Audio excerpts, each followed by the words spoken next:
To start off, you're going to need some pumpkins to decorate. So I have 2 paper mache pumpkins from Michael's and 1 real pumpkin which I picked. And then for pumpkin number 1, you're going to need a paintbrush, a pumpkin, and some Martha Stewart's craft paint in beach glass. And I just went ahead and painted this over the entire pumpkin.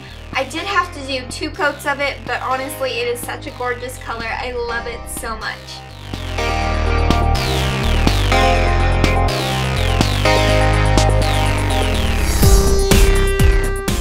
Now that I'm complete with my 2 coats and it's dried, I'm taking my Martha Stewart's metallic paint in rose gold and I'm outlining where I'm going to fill in the metallic paint on the pumpkin across it, and then I just went ahead and made my first layer of the paint. I did have to do 2 layers, but it turned out so cool looking in the end. I love it.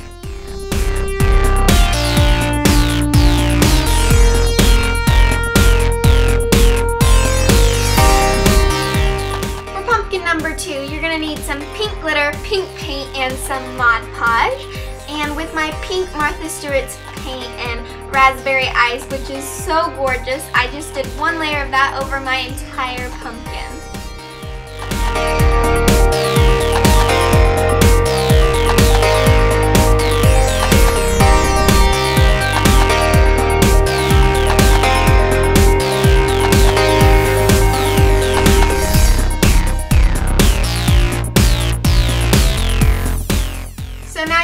Grab your Mod Podge and your pink glitter, and you just want to paint the pumpkin in sections because the glue does dry really quickly, and then you're going to want to just sprinkle the glitter all over that. And honestly, this is so messy, but if you do it over a piece of paper, you can save a lot of your glitter and pour it back into the bottle when you're done.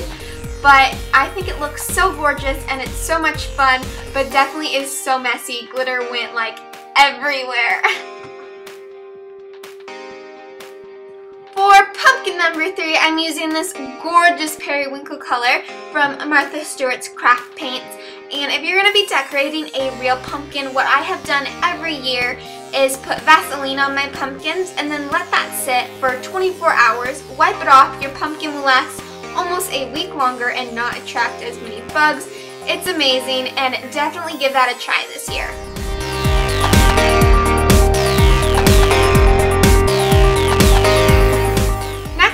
Grab my rose gold paint again, and I outlined little scallop shapes all across the front half of my pumpkin to make an outline where I was going to fill it in. And then I did 1 layer of the rose gold paint and then went back through and did another layer just to thicken it up, and it looked so amazing when it was completely done.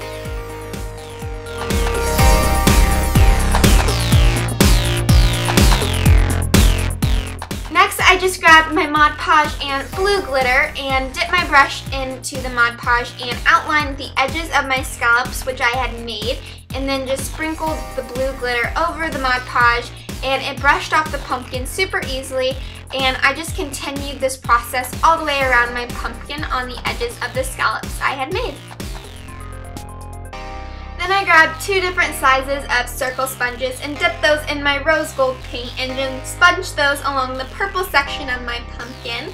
And then I grabbed a paintbrush and painted the stem of my pumpkin rose gold to match the top.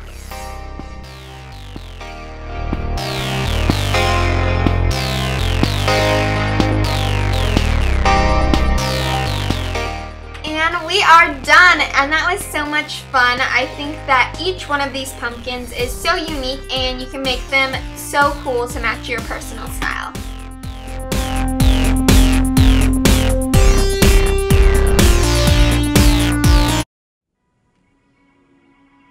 Hey guys, so for this lantern look, which I think is so adorable and perfect for fall, if you just want to spice up your nightstand or something like that, I think it's so cute. You need lights, leaves, and lanterns. LLL. Lights, leaves, and lanterns. Lights, leaves, lantern. That's all you need for this, so yeah, let's get started. Enough with me talking. Okay, so you're just going to want to take your lights now and just kind of shove them into your lantern. There's no real process to this. You just kind of begin to shove them, and I like to stick ones out the top. I think that it just looks really cute. So, I mean, there's always that. It may take you a couple times to get your lights in the exact right position where they look really cool, but just have patience. They'll look super awesome when you're done. And you'll most likely also need an extension cord because the light strand was pretty short and I used most of it inside the lantern. And now it's time for the really fun part, which is putting on all the leaves. And I think that this part really makes it look like fall by just taking all these leaves and just putting them like randomly. I did 3 on each panel, which I thought was enough, but you could totally do as many or as few as you want. And it looks so cool in the daytime, but also so awesome at night when it's just glowing. And all of these crafts were so fun to make and so simple, and they will definitely spice up your room for fall in such a bright and colorful way. I love them so much, and if you did too, don't forget to hit like and subscribe, and I'll see you guys next time.